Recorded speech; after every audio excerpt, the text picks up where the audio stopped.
Alrighty, hello ladies and gentlemen, welcome to the show, Serving Nerve, where we talk about whatever we want, and today we are going to be doing more fat acceptance cringe compilations. So yeah, let's just get into it, see what happens, and blah blah blah blah blah blah blah. What's up, babes? Welcome back to the plus sides of being plus size. Some people believe this has to do with the roundness of our face, and that might be it.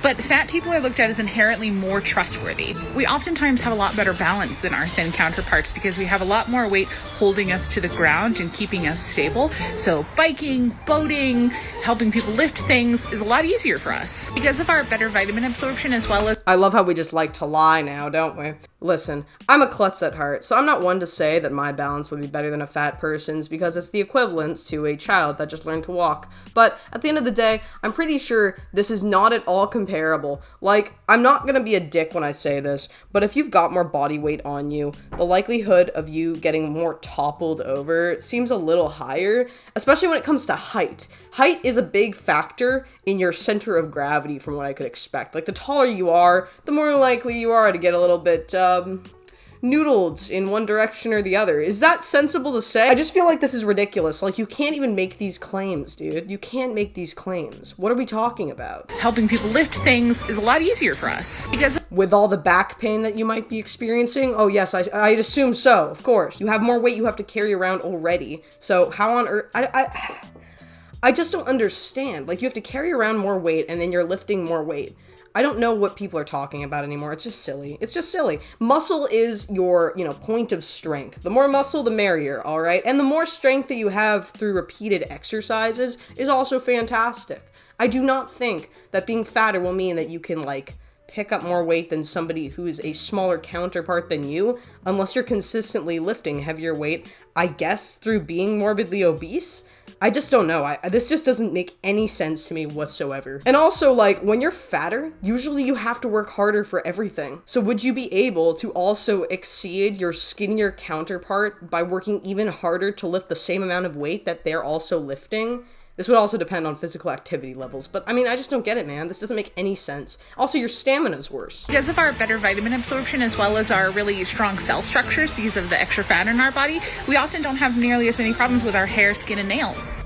What on earth is this person talking about? I don't understand. They're not explaining why they have a better absorption rate. The only thing I can assume is they looked online and then they saw that fat or fatty acids can help you absorb vitamins A, D, E, and K, but that usually requires ingestion of those fats during the, ingestion of those compounds. So what are you talking about, my bro? I'm getting discombobulated with how stupid this is.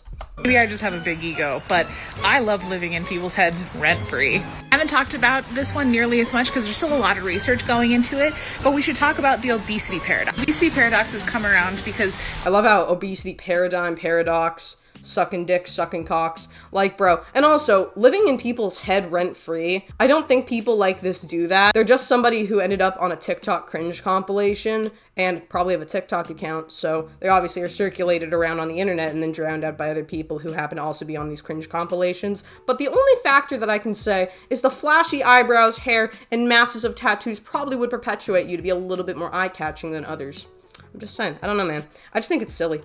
There have been multiple studies, and more studies are happening that are showing that chronically obese or overweight people have a higher chance of surviving things like heart disease and diabetes than their thinner counterparts. I love how we just say this and we say there's a study or a series of studies for it, but we're not actually listing any studies and we're not explaining why or any potential reason as to how. And we're just going oh, well, statistically, these two groups of people, this one might live longer. We have no information. It's just ridiculous. I don't understand what people are doing on the internet anymore. It just doesn't make any sense, bro. Chance of surviving things like heart disease and diabetes than their thinner counterparts.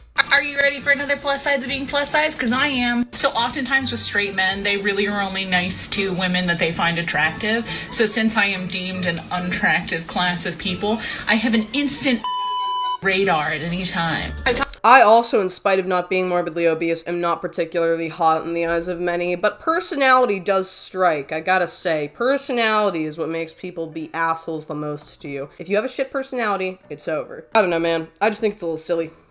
Talked a little bit about how fat bodies help us heal and how some things we are less likely to die from if we have said disease, but I don't think I've mentioned that grab bag of diseases includes things like Alzheimer's and even Parkinson's. We also have a lot better... You can find correlations with things that are super unhealthy that happen to have like a less likely disease. You can also look at these things like they're, you know, I don't know, older kinds of diseases like Alzheimer's or Parkinson's. And if people aren't living to that age range consistently as morbidly obese people in that specific weight group, then you will have a lower likelihood of having people contracting those diseases because they just don't live up to those diseases. Does that make sense? Instead of something like Alzheimer's killing you, something like heart disease will kill you. It just doesn't make sense. I don't know why people are always throwing this stuff out like, there are these studies, bro, there are these studies. They don't even explain the studies, dude. They don't explain anything. They just say it and then they expect somebody to believe it. It's just ridiculous. It's called denial at its finest, actually. Chance of doing well after chemotherapy. My shelf belly is incredible for holding things. Look at this. Look how much room I have up here.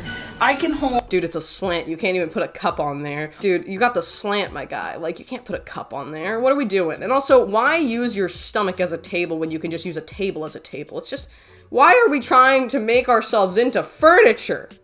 You know, popcorn buckets, babies, cats, you name it, man.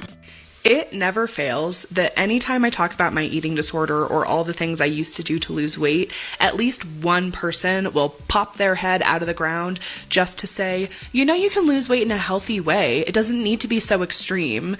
And I don't know how else to explain that for me and for many, many other people, that is simply untrue. Okay. I do agree a little bit in this regard, actually. When it comes to you being in recovery for your disorderly behavior, trying to lose weight and become fixated on weight loss when in recovery can increase your risk of relapse. It's not good. So, in that case, if you find yourself morbidly obese or obese and you're in recovery, you need to probably, to avoid relapsing, consult a dietitian and have them do a lot of that work for you. Take the focus away from it and live your life. I do have a lot of sympathy for people that are in recovery for their disorderly behavior, but that doesn't mean they have to live in recovery or be recovered as a morbidly obese person and live in a morbidly obese body. That's just not true. Usually that still means you're involving yourself in some sort of unbalanced behavior. So I think that this is the kind of time where you have to consult a dietitian to understand exactly what's going on with yourself. But I do agree a little bit when it comes to this, actually. I think that this person's not being completely untrue when they say that you can't focus on it, because then you might ruin your life a little more. You might relapse into your behavior, and you do not want that. It makes things much worse, and usually it doesn't even help with, weight loss or weight maintenance. It actually can make things more extreme and make you act more extremely and then develop a more extreme body in one direction or the other. So I actually do agree a little bit. I just think that the idea of it being impossible to lose weight when recovering from an ED is just also ridiculous, because you want to be at a healthy body weight, a decently healthy range. You don't want to be obese and you don't want to be super underweight. That's just how it is. Otherwise, you might be still performing an unhealthy behavior or doing something that's hurting your body. Because the second I start ignoring my body's cues, it's over. The instant my body tells me it is hungry and I choose either not to feed it or to underfeed it, which is what a calorie deficit is, it knows it's time for famine. It goes in. Okay, I have to disagree a little bit with this, because again, like, if you're hungry, eat. If you are, having hunger cues, eat. You don't have to focus on a calorie deficit to lose weight. You can just make healthy decisions and operate with a healthy meal plan. Maybe have a dietitian take that all off of your hands. If you're still hungry whilst on a meal plan, add a couple more snacks or something in there. It's not going to make or break you, At the end of the day, people are very extreme when they perceive, like, I can only have this much food. I can only do this when I do this. I can only lose weight by doing this thing. And at the end of the day, it's just not super true. Calories and maintenance of weight and calorie expenditure, it's a little bit variable. So you don't have to be that hyper-focused. But I do actually agree that focusing on calories will actually freak your mind out if you are in recovery for a disorderly behavior. This whole famine thing, it's just not true. Going through states of being extremely hungry does not equate to your body being in a famine and trying to store and hoard as much as possible. It just means you're overly hungry. You usually have an excess of hunger hormones in your body because you haven't been eating properly. But people who are morbidly obese also have a decrease in these hormones typically, from what I can remember. Sorry, I haven't looked at this research in a while. But it's because you have a lot of fat in your body, so you're producing more, what's that shit that people have? It's leptin. Sorry, I just had to remember what that word was. So usually when you have more body fat on you, you produce more leptin that actually stops you from being hungry. So it's just blatantly untrue. And usually people have just really bad diets, and that's why they become super morbidly obese or can't go from being, you know, obese to a normal weight. Their diet's usually pretty imbalanced. They might have psychological issues, particularly when we talk about EDs. And they also could have some sort of hormonal issue, but at the end of the day, like, you do produce more leptin in your body. It should help with hunger and fullness cues and or just not being hungry usually. So I just don't believe this. I just don't think saying famine is a good idea. And I'm sorry that I've cut her off so much, but I have to disagree with these people. They just don't make any sense sometimes. Into scarcity mode. It thinks I don't have access to food, and as a result, my body turns on all the alarms to try to get me to eat as much as humanly possible so that I can survive this famine. And I want you to imagine what it's actually like to go through your day with your body screaming at you that it's starving, and you just have to pretend that that's not happening. Okay, I'm just gonna point this out. It's purely psychological when it comes to you being overweight to obese and having these sorts of alarm bells ringing. It's purely psychological in my opinion. It could be partially hormonal, but it's predominantly psychological. You go a long time without eating, what's the first thing you're gonna be thinking about? It's just food, because you haven't eaten food in a while. Like, it makes sense. I actually have experienced this before. I've had a combination of being underweight and having hormonal imbalances before that have resulted in me having extreme hunger. So much so that I've been able to eat, at certain points in my life, 10,000 plus calories in a day. I'm not kidding when I say that, because I'm not too bad at counting. I'm not trying to justify that either or weaponize my own position, but the point I'm trying to make to you guys is I've been in an incredibly extreme case of extreme hunger before, and it sucks ass because you're hungry all the time, you're bloated as fuck, you feel like shit. Usually you have something like gastroparesis or delayed stomach emptying. I used to have SIBO, so I also had that. It was like not a good vibe, all right? Not a good vibe. I've been there before. Luckily, not for a while, but I've been there before. It's not fun. It's not fun. So I have my sympathies, but I don't know what this person's talking about. I don't know what they've dealt with hormonally, where their weight's been before. Usually to have that extremeness, you do have to have something actually, like, medically wrong with you. Like, something medically incorrect, or you have to be severely underweight. It's consuming all of your thought space and all of your energy, but you just have to pretend it's not real. There is no way to casually pursue weight loss when you're in that state. The behaviors have to be extreme because it's an extreme situation. You literally can still pursue casual weight loss just by eating healthily and not starving yourself. You don't have to do anything crazy. Like, I don't know why these people think it's so crazy. Like, these people are really extreme when it comes to this, and I know we're in recovery and all that stuff, and at the end of the day, if you find yourself recovered and then you pursue it, it still works, but I just do not agree. I don't agree. I know that when you're overweight, you can also have issues with extreme hunger, insulin resistance, etc. But it's still a point to make that I believe that this person is coming from a purely psychological perspective. And it makes sense if they're talking about ED recovery and stuff. It's not to belittle them, but I have to disagree. I have, in many points of my life, gained and lost weight when I felt like I couldn't gain or lose weight. And it's difficult to do, but you do it because you care about your health. I'm just saying, my people. So when people talk about how weight loss is not an option for them or weight loss is harmful for them, just believe them. Just take them at their word. I don't believe in taking people at their word. Most people are either very dumb or very liar-esque. Most people lie. Most people don't know what they're talking about, and a lot of people are also just not very smart.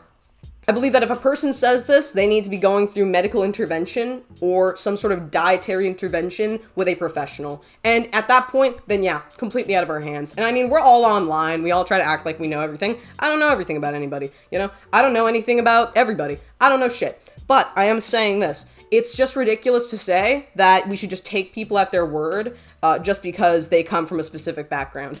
If somebody wants to act extremely, we do not justify it by taking them at their word. If somebody is psychologically unwell, the last thing you want to do is listen to them. They need professional intervention. And also, this is all from like comments online. Just turn off the comments or get off of being chronically online. Problem solved right there. Then at the end of the day, problem solved. There's nobody telling you what you're doing is wrong. But don't like take people at their word when they say something insane. Like, Nobody should do that. If anything, go get medical attention, professional assistance, go to a registered doctor, dietitian, and therapist, and get an ED recovery team and work with them. Because to state these things and then to say take people at their word is just incredibly contradictory. You cannot take somebody at their word when they're psychologically unwell. You should never listen to somebody who's psychologically unwell and tries to weaponize that position, whether intentionally or not, in order to justify them being at an unhealthy body weight. It's not a smart idea. It's just going to hurt them,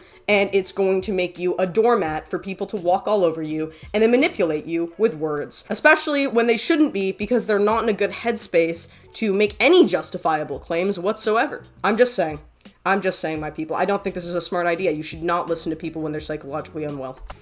Rating diet food I was forced to have as a kid.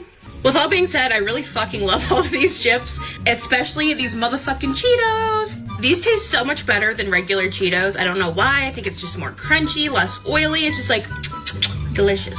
Next up, we have turkey bacon. In one of my other videos, y'all had a lot to say about my mom cooking the turkey burgers until they're gray with no flavor. But I hate to say it. That's just how all turkey is. Turkey bacon, it's giving us nothing. Limp. It's the Makes sense, though. I think turkey's like way lower in fat, so it's going to be good for dieting in some regards. Terrible in terms of maintaining moisture. I think in that case, what you could do is add like parsley, onions, like more moist materials into the base of your burgers and have it like throughout the ground turkey meat. And that should help add more flavor and moisture, even if you're cooking them like beyond a normal point or cooking them in like less fat rich environments or conditions. Plus they'll taste better. So, you know, bonus. either undone or burnt. Disgusting. Negative 10 out of 10. I had so many goddamn veggie straws growing up, I can't even look at them. I hate them. I hate them so. They don't taste good. They taste terrible. They taste burnt, bro. They're bad. I remember eating these too, and they really do suck. Like, I do not understand why anybody likes these. I know so many people that would eat them. I myself also have eaten them, and they are the most deranged snack I've ever eaten in my entire life. Any other snack is better. Any other snack is better. I don't care if they're a different fucking flavor or a different shape, I can't have them anymore. Veggie straws are giving me packing peanut. No flavor. I hate you, veggie straws. 0 out of 10. I would literally rather eat a packing peanut, to be honest, than eat those. They taste terrible. And also, they all taste kind of the same, if you haven't noticed. Like, they're not good. Perfectly normal day of eating, except watch people get mad because I'm fat. Okay. Almost all of this came from my school's food bank. Normalize using low-income resources without shame. It sucks. I actually was also a food bank kid for a while. It's depressing. Super depressing.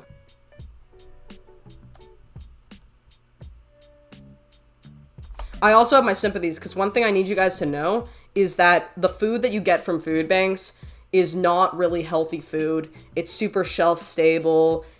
Usually, like, when I would go to the food bank, there would be bagels, cereals, ketchup, peanut butter, mustards, mostly, like, processed foods, snacks, things that are very shelf-stable. You'd get cans of stuff, tomato sauce from the jar, typical things like that. So those were, like, a little more on the healthy side with, like, tomato sauce, canned stuff, canned beans, whatever. But usually the food bank food, it's not really that good. Donations come in, you get muffins from, like, Walmart or something. Like, it is not really healthy food. So I have my sympathy if that is what you're relying on, and, like, that's what you need to survive, and you can't even afford food. But I'm pretty sure most Americans can get food stamps. Most, like, people that are in Canada and the UK, they can get, like, you know, welfare and whatnot. And the one thing you can do with some of that money is just invest in, like, dried beans, frozen vegetables, healthier grains, maybe brown rice or something like that. Just anything to really help kind of up the nutrition. Get some spices, that way you get a little bit more antioxidants in your diet. You can make some really good food on the cheap, so I don't really think it's an excuse to eat super unhealthy, but the food bank food is notoriously unhealthy, I have to admit. And then zucchini, hamburger helper, well, you know what, they tried. I don't know though. The zucchini is basically the only healthy thing in that mix, so that sucks. But, you know what, again, I got my sympathies, food banking and all that stuff, it's rough. Although, I see this person's hair is dyed, So maybe don't spend money on hair dye or hairstyling and products, and instead invest in healthier options or something to better your well-being, I guess. But like, I don't know, man. I have my sympathies again, but I don't think it's a justification because I was also a food bank baby and my mom raised us to eat pretty well. Yeah, that's the video. Tell me what you guys think in the comments below. What do you think of all this? It has been lovely, my people. I will see you all next time. Slater.